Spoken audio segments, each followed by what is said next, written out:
All right, so we've been on a series titled Strange Miracles. And if you haven't realized by now, most of the Bible counts as a strange miracle. Like most stories in the Bible have a miracle. And by definition, a miracle is strange. It's something that can't be explained. So for that reason, I decided I would just be an overachiever and find a story with 3 miracles instead.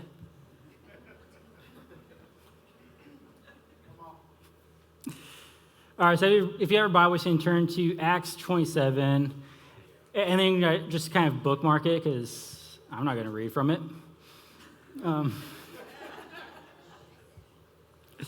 No, instead, I like telling stories. I find that you can relate better with stories, you can remember stories better. You can easily read something, but it's hard to remember that later on, but you can remember that story of you and your friend getting lost hiking in the snow, not speaking from experience. But you remember stories better. That's why, I personally love history. That's why growing up I loved watching History Channel, because they had the bad CGI that would tell the story of it. And those help you remember it better. Like I can remember that better than I can remember the dates of any of it. And my hope is by telling you this story and by putting you in this story, you remember this for years to come. And even if you remember nothing else from my message, you can still get life lessons from this story because you have experienced it for yourself. But now I need a little bit of backstory behind the story so you actually know where we're at.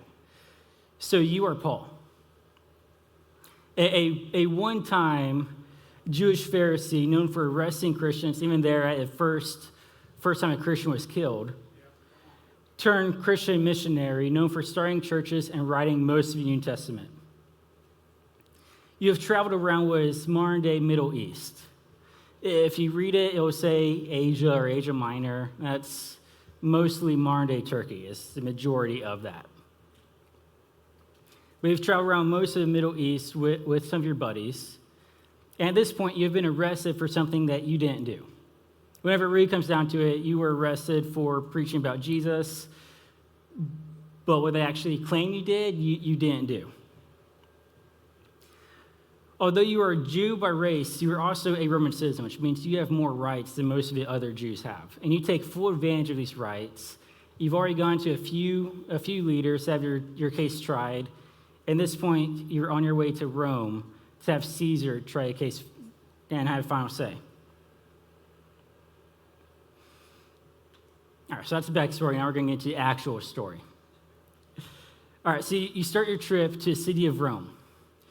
In case you don't know much about ancient Rome, picture New York City meets Washington, D.C. All right, it's the largest city in the entire Roman Empire. Well, one of 2 cities with over 1 million people, and the capital city of Rome. Arguably the largest and most powerful superpower in all of human history. Prison guards load you onto a boat with other prisoners. As you take off, you notice a sense of doom. Now, nobody else knows it, but wind's pushing against you most of your trip. You know this is setting up perfectly for disaster. You sail slowly for multiple days as your every step is being watched by guards.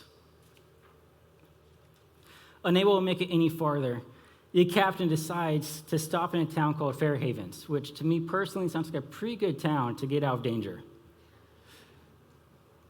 Whenever a captain decides that it's time to continue, you get nervous. You realize that by this point, continuing the journey would be dangerous. So you can no longer stay quiet, and you decide to go to a captain and to head prison guard, and you tell them, "Sirs, I think this trip will be with injury and much loss, not only to the cargo and the ship, but also of our lives." Now, even though you're just a prisoner, the head prison guard likes you. He trusts you. You think, surely if I'm the one that tells him this, he'll listen. But as you probably should have expected, the head prison guard chooses to listen to the captain of the ship, the expert in this situation. And then he loads you and the other prisoners onto the ship to continue your journey to a town called Phoenix. Shortly after you set sail, your head prison guard regrets not taking your advice. The ship is hit by a massive storm, and the wind pushes the boat whatever way it wants the boat to go. You're like a chew toy in the grips of a pit. It's no longer prisoner or guard, as everyone does everything they can just to prevent the death of everyone on board. You watch as everyone tosses everything they can possibly live without off of the ship, just hoping that less weight will keep the boat from sinking. After multiple days of being in the storm and not seeing any sunlight or break, everyone finally gives up all hope of survival. Seeing the morale of everyone on board and knowing that everyone had been so focused on surviving a storm they had forgotten to eat, you take your chance to say what is on your mind. And you tell them, men, I was right. You should have listened to me and not set sail from where we were and brought this injury and loss. Yet now I urge you to cheer up.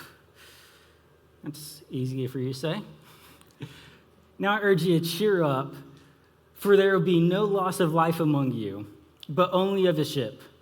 For this very night there stood before me an angel of a God to whom I belong and whom I worship.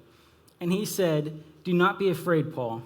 You must stand before Caesar, and behold, God has granted you all those who sail with you. So cheer up, men, for I have faith in God that it will be exactly as I have been told. But we must run aground some island. Translation, we're going to crash. This boat's a goner.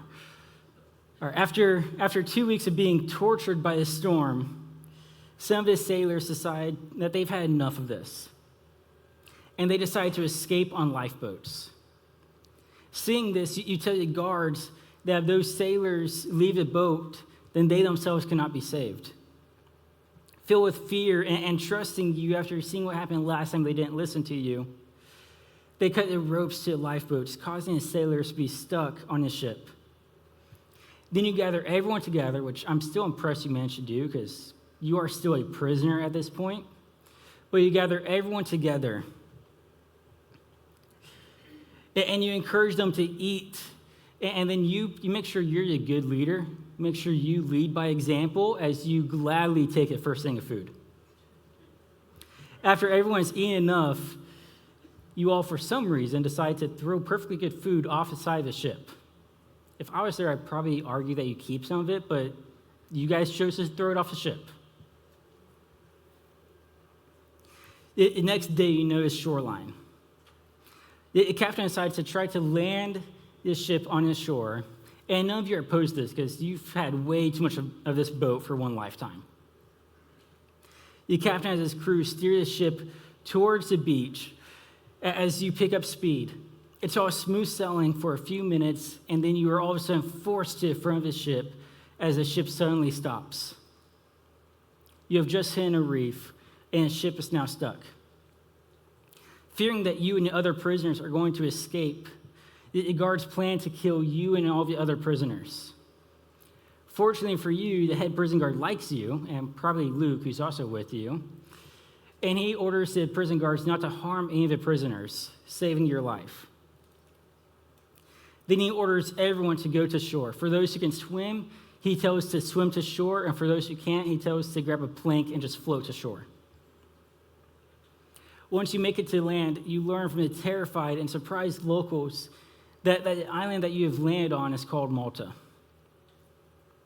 You notice that locals are surprisingly kind to a bunch of prisoners who just came off of a shipwreck.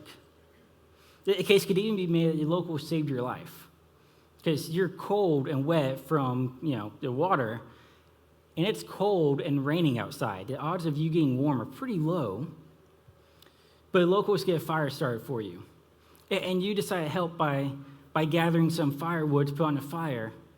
And as you put the sticks onto the fire, a snake that was hiding in the sticks comes out and bites your hand.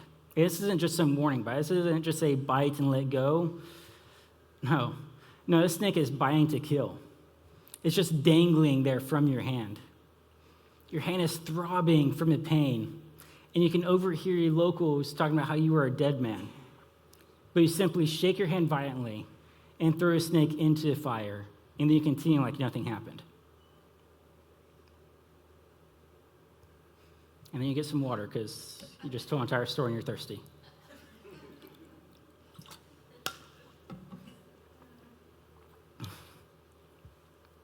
All right, so I think that this story can show us how we are supposed to handle hard times in life. You know, we all go through times in our lives where we feel like we're in a similar situation to Paul. Hopefully not an identical situation. Hopefully you weren't in the middle of a storm on an ocean, got into a shipwreck, and then were bit by a venomous snake. Like, hopefully you can't relate that well. But we all go through challenging times in our lives. Times where it just seems like it's one thing after another, after another, after another. Times where it just feels like the entire world is out to get you and it's you against the world. Can you relate to Paul in this moment? You're doing what you're supposed to do, and storms come up. And I think it's maybe not easy, but it's easier for us to face those whenever we know that the situation we're in is because of our own mistake, because we messed up. But how do you respond? How do you respond whenever you are in the... How do you deal with the consequences of someone else's actions? How do you respond whenever it's someone else's decision that forced you into this storm? How do you respond whenever you're fired because your company is making cutbacks? How do you respond whenever your parents get divorced? How do you respond whenever your spouse or your boyfriend or girlfriend cheats on you? How do you respond whenever you lose someone because of someone else's actions? How do you respond whenever your circumstances seem unmanageable and you're just hoping to survive? Do you try to pretend the storm doesn't exist? Do you spiral out of control? Do you just try to absorb the blows and keep on going? Or do you turn to God? You know, I know for me and Maddie, we just got out of our biggest storm yet. And by just got out of, I mean, like, we're getting the firewood right now, kind of just got out of. For those of you who don't know, we have spent most of the last month and a half in the hospital. Just for reference, our daughter was supposed to be born on August 12th. We went to church camp from August 13th from June 13th to June 16th, which for most part we had a lot of fun. I did my best to, I don't see where he is anymore, but I did my best to give Bentley whiplash on the blob, and Lucas somehow managed to convince people he never even saw an Nintendo Switch before, and some unnamed person tried to unalive himself a few times, which if you think that is bad, that is what makes for best stories. It did rain on us the second day, so that wasn't fun. But whenever we got back on June 16th, there were some warning signs that things weren't quite right. So we went to the hospital, and whenever we were there and they were doing an evaluation, they saw the baby's heart rate was dropping a few times. So we got admitted for 24 hours, which, given the time of day we got admitted, meant we didn't leave the hospital until like midday Wednesday. So Wednesday we get discharged, have a doctor's appointment on Thursday. Friday, Maddie's water starts to leak, and we go back to the hospital. This time we get admitted again. We're told we are not leaving until baby comes, with the hope being for 34 weeks. Well, Priscilla decided that she wanted to come on June 29th at 33 weeks and 5 days, which meant a NICU stay, which lasted for 3 weeks. So I get that. I get that storms in life come up. And I get they are real and they are tough. I get that whenever you're in the middle of one, it seems like it's just one thing after another after another. That's how it felt with us. It was we're in hospital, and then hey, we're out, and then we're back in the hospital, and then hey, baby comes, and now she's in NICU, and oh, she's gonna be able to come out this time, and something comes up, and no, we're in there for another week and a half. So nothing I'm going to say today is with the intention of downplaying your situation. Nothing I'm going to say today is going to make what you're facing right now easy. But I did notice a couple of things from Paul's story that I think can help us through those times. And first thing that I noticed was that Paul wasn't alone. Now, I bet you never thought about that. I bet you've read the story before, you've heard the story before, and you thought, poor Paul. Which, yes, poor Paul. I cannot imagine how it'd be. Forget an ancient boat. You put me on the largest ship in the world now, I still would be terrified to be in the middle of the ocean in the middle of a hurricane. That'd be terrifying. So yes, poor Paul. But he wasn't alone. One, we know he had Luke, because Luke's the one who wrote Acts, and if you actually read his story, he says we a couple of times, letting us know that he's there. But in addition to that, there's an entire ship of people who were in the same situation he was in, going through the same things he was going through, working together, just trying to survive. Now, I know it might seem like nobody can relate to you. Nobody knows what you are going through. That's why I had an echo. But that's just a lie from the enemy to get you separated from a support system. I promise you that whatever situation you are in, whatever storm comes up in your life, you are not alone. There are others going through the same thing you are going through, and perhaps even more importantly, there are others who have survived the same thing you are going through. I know with the example for me and Maddie that I gave earlier, found out that we weren't even the only ones in this church that have gone through that storm. In fact, we weren't even the ones who had the hardest time in that storm. If you want to get some hope for your situation, if you want to get a game plan, if you want to feel like the entire world isn't on your shoulders and you're not completely alone, I encourage you to find others who have been where you are. Find others who know what you need and have your best interests at heart. Now, a great option for us is to join an Embrace group. And if you're thinking, there aren't any Embrace groups for people with the storm I'm facing, I still think it'd be a good idea because you get people that have your best interests at heart. But in that case, join a support group. There are tons of them out there. And by chance you can't find one in person, you can find one on Facebook. There's negative things on Facebook, but at the same time, there are positive things about it.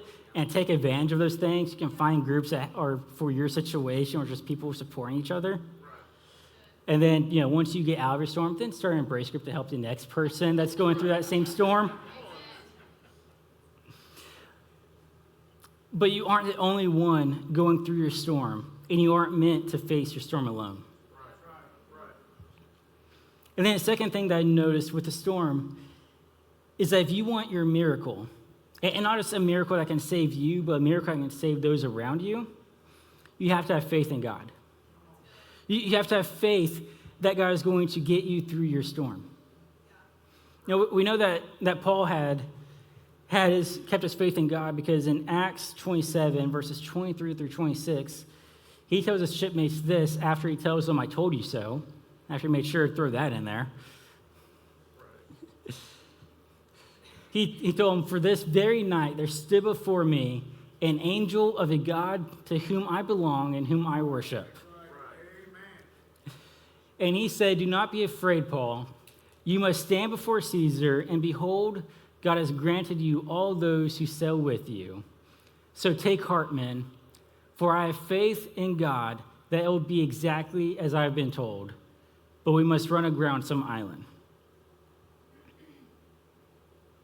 I don't think the last part is necessary. I just like putting that in there. I think it's a funny way of ending it. All right, Paul had faith that regardless of how bad this storm was, regardless of how bad things might have seemed, regardless of how unlikely it was that he would ever make it to Rome, Paul had faith that God was going to fulfill the promise that he would one day get to Rome and go before Caesar. The journey might not look the way that Paul had imagined it.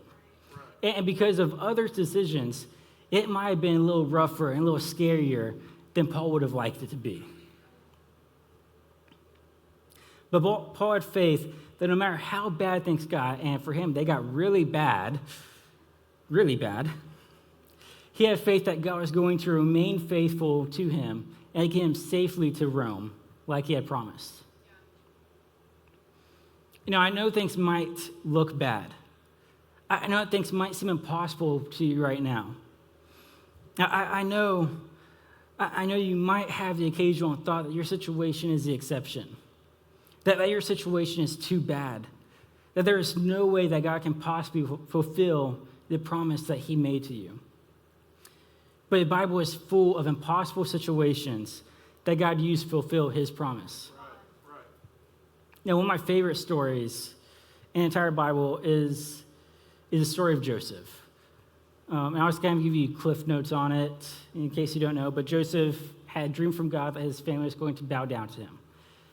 At this moment, he was the youngest son with 10 older brothers. I think you can probably imagine how his brothers felt about that dream.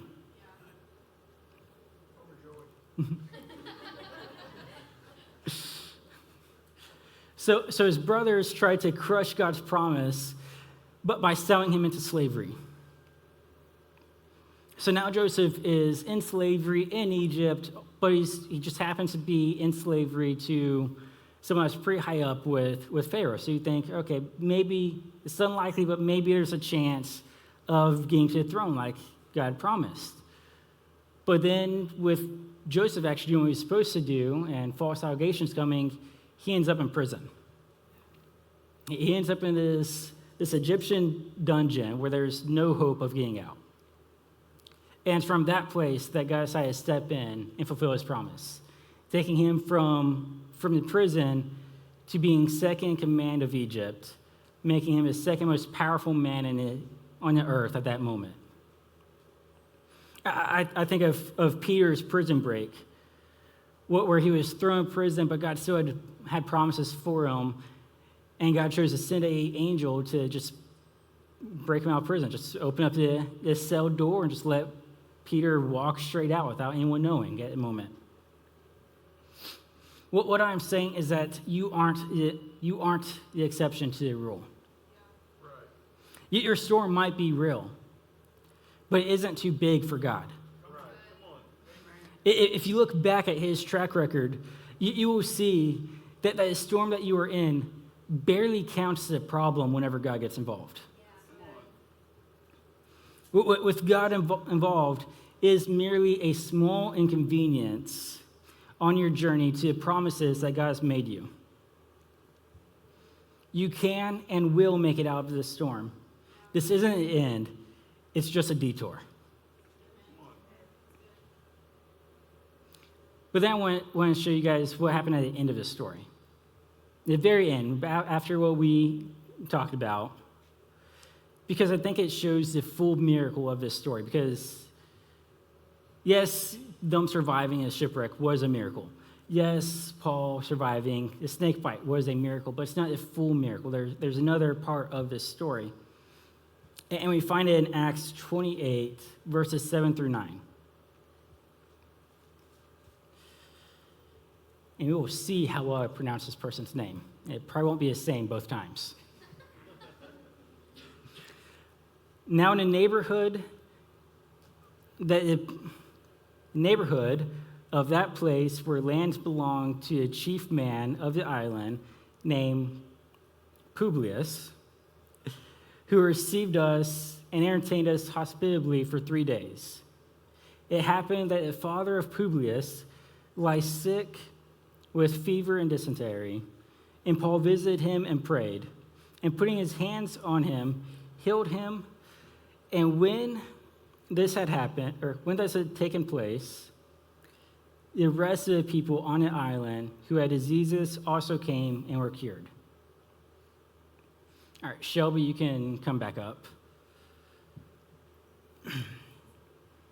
It's easy to question why things happen whenever you're in the middle of a storm. Well, whether it's a storm that you have caused or it's a storm that someone else has caused. It's hard to see anything good coming from a storm. But surviving the storms that come up gives you the opportunity to help others heal. It gives you the opportunity to be someone else's miracle. And yes, I realize that a miracle is from God. But storms in life give you the opportunity to be used by God to be a miracle in someone else's life. But perhaps it's from someone seeing how you handled your situation, and it gives you the opportunity to introduce them to Christ. Perhaps seeing you survive your storm encourages someone else to continue to fight through theirs. Or maybe, just maybe, it gives you the experience needed to guide others through similar storms in life.